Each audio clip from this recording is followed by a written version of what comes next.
Imagine boarding a plane, ready for a smooth journey, only to witness arrogance so raw it turned an entire cabin silent. A woman's prejudice was about to collide head-on with justice.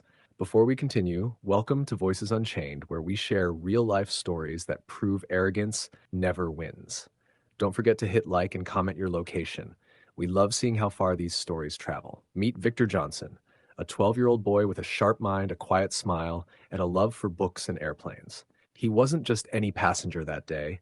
He was the son of Captain Marcus Johnson, a respected black airline pilot with over 2 decades of experience and an impeccable record in the skies. That morning, Victor sat in first class, a rare treat his father had arranged.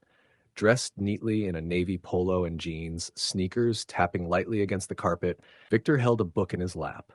His excitement showed in the way his eyes traced every detail of the luxury cabin. To most, he was just a polite child traveling quietly, but soon, one entitled passenger would make sure he became the center of unwanted attention. Meet Margaret Thompson, a white woman in her mid-50s, clad in a beige blazer, pearls, and an air of superiority. She strutted down the aisle as though the entire plane should part for her. But when her eyes landed on Victor sitting in the seat beside hers, her expression twisted into disgust. She froze, lips pursed, arms crossed, blocking the aisle.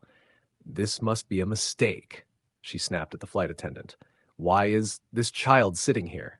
First class isn't for children like him. Move me. Now."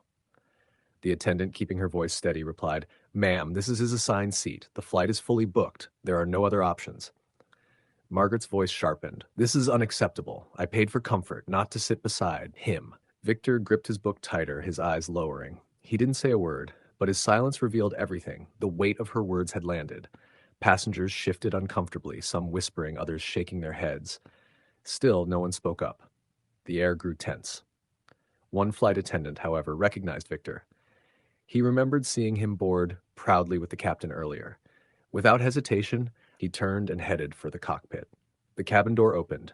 Captain Marcus Johnson stepped out, tall, composed, his navy uniform crisp, golden pilot wings gleaming. His presence commanded silence. Margaret's face brightened. Finally, authority had arrived. She rushed to speak. "Captain, thank goodness. Please move this child. I cannot sit beside." But Captain Johnson walked right past her.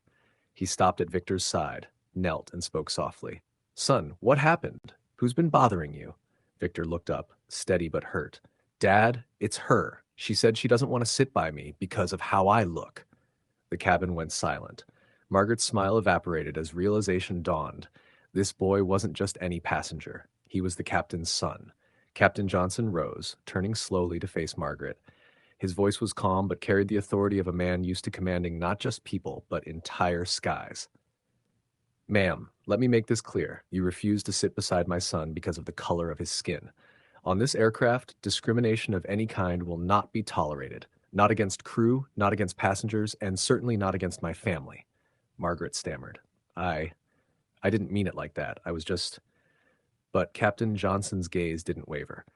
"Your actions have spoken louder than your words. You will not be traveling on this flight." A nod to the attendants, and immediately they retrieved Margaret's luggage from the overhead bin. The sound of zippers and shifting bags filled the silence. "No, you can't do this!" Margaret shrieked, her face flushed red. "I have rights." "Not when you strip others of their dignity," Captain Johnson replied firmly. Within moments, Margaret was escorted out, her protests echoing uselessly until the cabin doors sealed shut. Then, applause.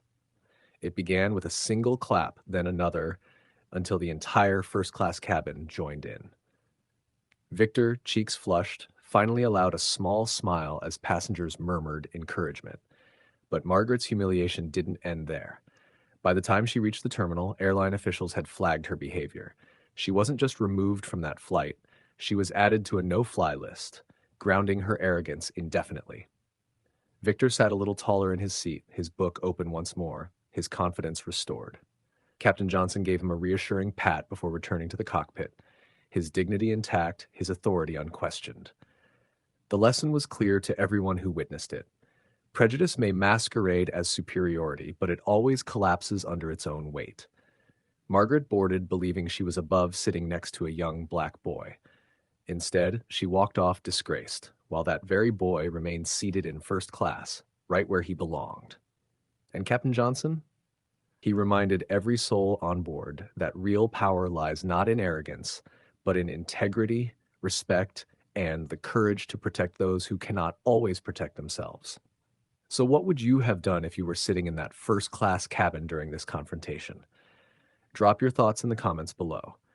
If this story moved you, make sure to like and subscribe for more powerful stories where arrogance meets its downfall.